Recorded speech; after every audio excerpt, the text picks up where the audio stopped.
Welcome to my developmental psychology presentation. First, we have PJ's developmental stages. First, we have the sensory motor stage where you're discovering the world through your senses. So this is just me in my grandma's backyard discovering nature, using my eyes and my sense of touch. I don't know if you can tell, but I was holding the lantern behind me. Next, we have the pre-operational phase, which is where you use pretend play and you dress up. And I was clearly dressing up in my sunglasses. I was just a little glam diva. Next, we have the concrete operational phase where you demonstrate understanding of math and reading and building through tangible things. So my friend and I were playing with Play-Doh. Next, we have the formal operational phase, which is where you do something for a moral reason. So I'm part of Best Buddies and I absolutely love it. This is a picture last year of me and my buddy Andrew. He's a senior. He was a senior last year. He actually graduated. Next, we have Kohlberg's developmental stages. First, we have pre-conventional morality. So I was upset in this picture because I did not listen to my mom and I was not supposed to sit on the tree trunk. And then when I did, I was very uncomfortable and unhappy. So this was me facing the consequences. Next, we have conventional morality. Now, this picture is a little bit complicated, but I was dedicated to a drama club and I was obligated to have my own bear costume, and the other people that did not pull through, but I did, even though I knew they weren't going to, and they were trying to get me not to, but I felt the obligation to, so I did anyway. Next, we have post-conventional morality. So my mom and I protested gun violence last year at March for Our Lives in Washington, D.C., because it's something that we believe in. It's an ethical thing for us, and it seemed like the right thing to do, and it was. So next we have Erickson's developmental stages. First, we have infancy, which is depending on trust and mistrust. So I trusted my dad and my mom very much. This is a picture of me and my dad when I was little, once again at my grandma's house.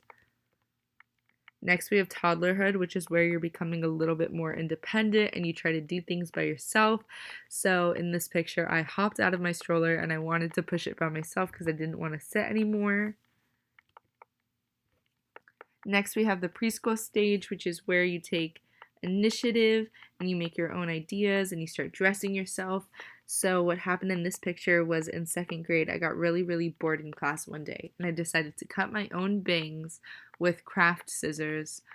And I also picked out my own glasses at the eye doctor, so I was starting to take more initiative in how I looked. Next, we have elementary school.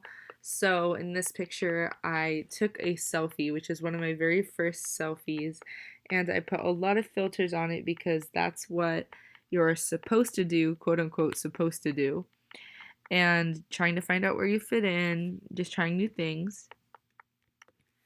Next, we have the adolescence stage. It's where you're in your teens to your 20s and you're trying to figure out your identity and you're part of a group. I personally went through a lot of different hair colors in around middle school, and I just tried to figure out what suited me best, what I felt the most me with. So this is one of the only pictures I have of one of my hair coloring adventures. Next, we have young adulthood. So these are my parents. This is them when I was very little. I'm not in this picture, obviously, but yeah, this was them. This is middle adulthood. My parents kind of fall in the middle of young adulthood and middle adulthood because they had me kind of late. So my dad was just helping me pick flowers in the field at my grandma's house again, so he was dedicating his time to be with me and help me out. Next, we have late adulthood. This is my grandma on my dad's side, and she was just helping me read. She was reading books in German to me because she wanted to teach me German and for me to grow up knowing German. So now we have the vocabulary terms. This one is intimacy. This is my father, me, and my mom, and we were in Washington, D.C. celebrating my mom's birthday, and we just took a nice little family photo. The next is gender typing. I actually conformed to this a lot when I was growing up. I had princess birthday parties. I loved everything girly. I loved everything pink. Pink and purple were my favorite colors. I was definitely a diva.